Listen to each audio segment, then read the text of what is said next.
Good morning, my friend. This is Charles with the Exodus Logistics Learning Centers, which features in this presentation here will be the Freight Broker One-on-One Training for Beginners.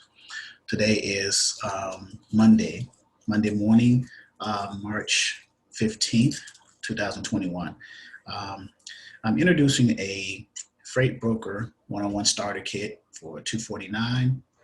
And this is going to be the contents in the order for beginner brokers from the time that you conceive being a freight broker to the time that you invoice your customers for a delivery of either your asset-based carrier or your network onboarded approved carrier. Okay, so these are basic terms, concepts, step by step, itemized for the freight broker industry. I'm not sure if you guys are getting this anywhere else, but so if you are brand new, you haven't even started a brokerage, right? So the first one will be the OP1 and the MCS forms that you fill out to apply for your brokerage on the FMCSA website, the fmcsa.dot.gov. Go through that process, fill out the form, you select broker of property. Okay, it'll ask you what MC type you're applying for. You can either do a motor carrier or a freight broker.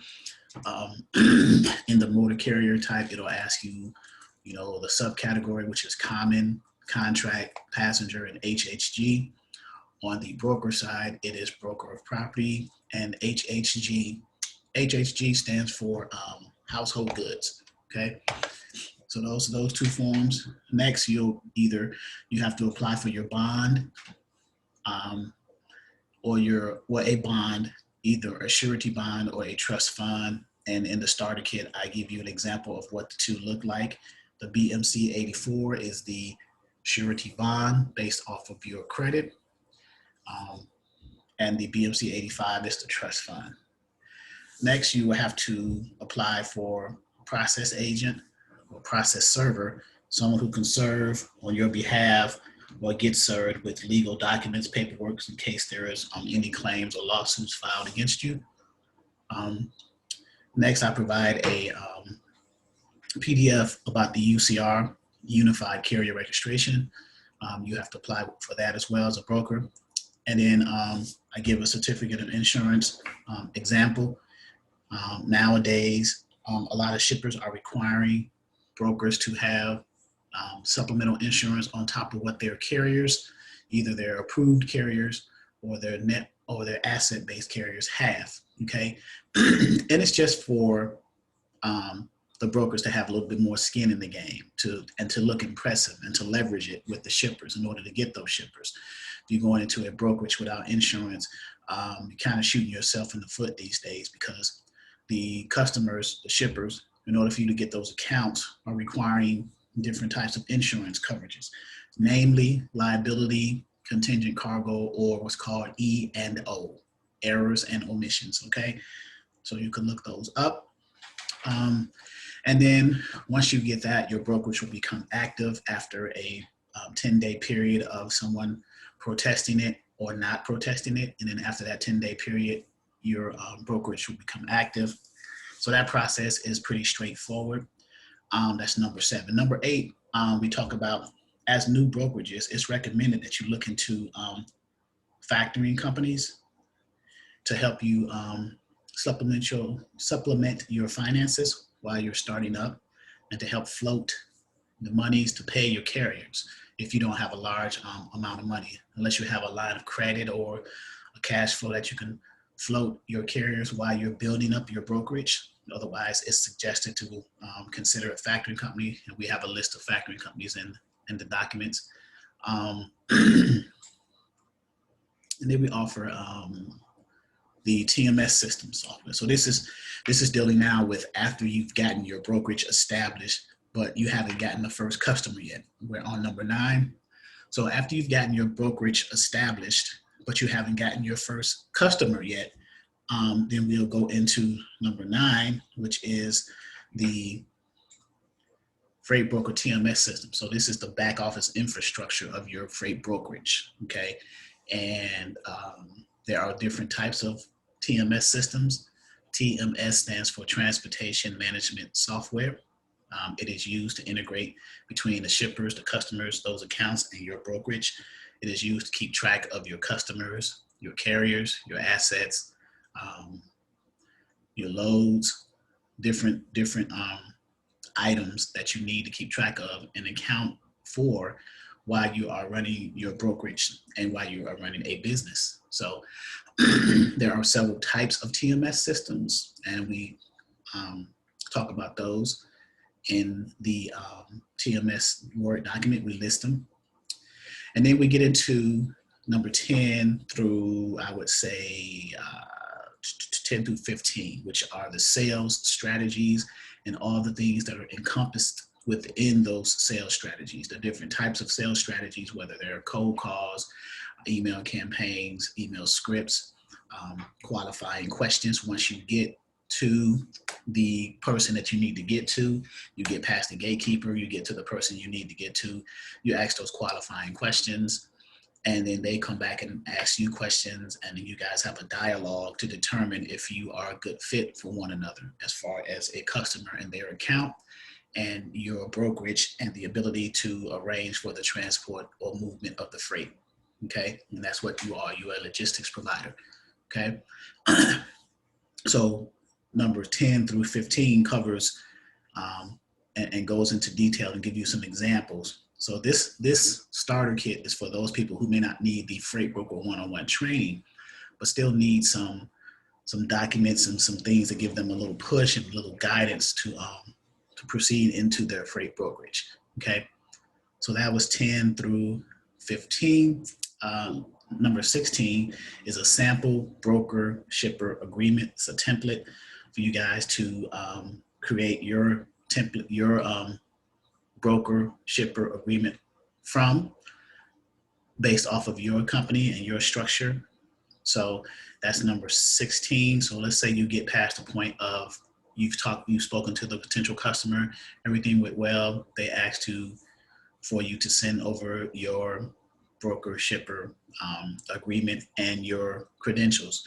So included in the broker shipper agreement are your credentials. You're going to send, along with the broker carrier agreement, the factoring company's application to run the credit of the shipper, because that's important. You want to make sure that your shipper's credit is ran, so you are working with a good shipper that pays, because if not, then you're going to have an issue with your carriers being paid on time and things like that.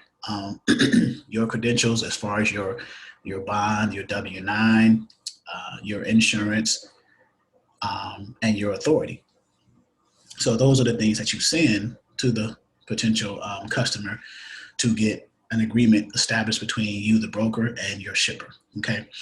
And then let's say everything works out well. So then we move into number 17, which is the load tender. The shipper or the potential customer is going to send you a load tender for you to accept or reject that, or they may even ask you to quote a lane to either accept or reject or quote the lane. So in either case, let's say you were satisfactory in that process and you accepted that load tender. So now you have to move that load, right? You have to get a carrier and qualify that carrier and get that carrier set up with your brokerage.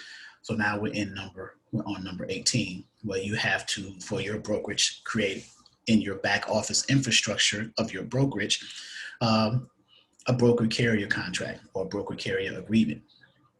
So we provide a sample template for that, for you to, as a guide, for you to create your own.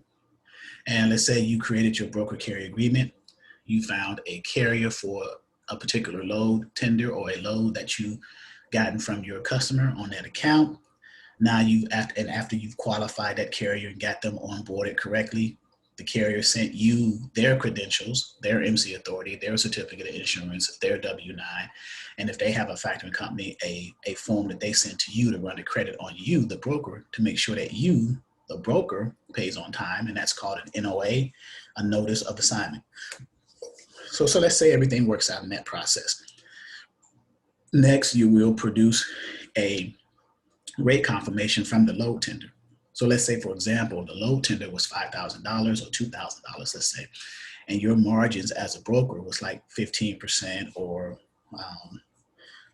whatever the number percentage is, right? So if your margins are 15% and the load tender is 2,000, that means you're going to make 15% off that load, which is $300. So you're going to create a rate confirmation for the difference of that margin from the $2,000. So $2,000 from, $300 from 2,000 is 1,700 to the carrier. So, but remember, when you invoice your customer, you are invoicing them for 2,000, and then you will pay the carrier the 1,700 because you want to subtract your margin, which is 15% of the 2,000 from that invoice. Okay. So you created the rate confirmation, sent it to the carrier, they accepted it, and then they've signed it, sent it back. The load is officially booked. So now number 20, the carrier gets to the shipper to pick the load up. All the details are exact on the information, and the carrier receives what's called a BOL. So we have a sample BOL of what that looks like. So this is the progression of that process from creating your brokerage to getting the customer, to getting the carrier, to getting that first load and picked up and moved along. So the BOL is picked up at the shipper. On the BOL, it has a lot of the details of the load, BOL number, reference number, load number, pickup and delivery locations, dates and times, if they are appointed, what have you, what the commodity is, the weight, the line haul rate, any fuel surcharges, all the details that are necessary for an efficient pickup and delivery of a load. Okay. So once the carrier picks that up from the shipper, they transport the freight safely to the receiver to deliver. They deliver the freight. The BOL, the final BOL is signed, and now that becomes what's called a POD, a proof of delivery. And the carrier is going to use this as their invoice to send to you or to their factoring company to get paid. So now once you as the broker receives confirmation of that, then you're going to invoice your customer either through your factoring company or yourself. Customer is going to pay you that load tender amount, remember, was 2,000, and then you pay the carrier your difference minus your margins. Your margin was 15% in this example. 15% of 2,000 is 300. So 2,300 from 2,000 is 1,700 to the carrier. Okay.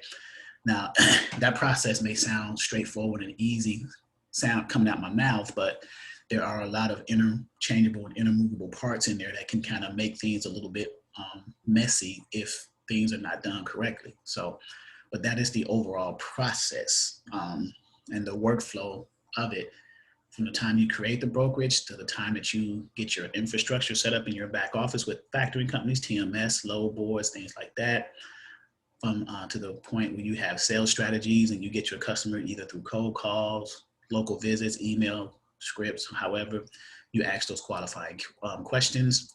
The customer accepts. They have you send over a shipper broker agreement. They give you a load tender. You accept the tender. You get a carrier with a broker carrier agreement. Qualify the carrier. Carrier set up with your brokerage. You send a rate confirmation for that particular load.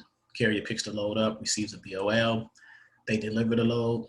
BOL turns into a POD because it's now signed. It's a signed BOL. There's a clean BOL. There are no overs, shorts, or damages, or what we call OS and Ds.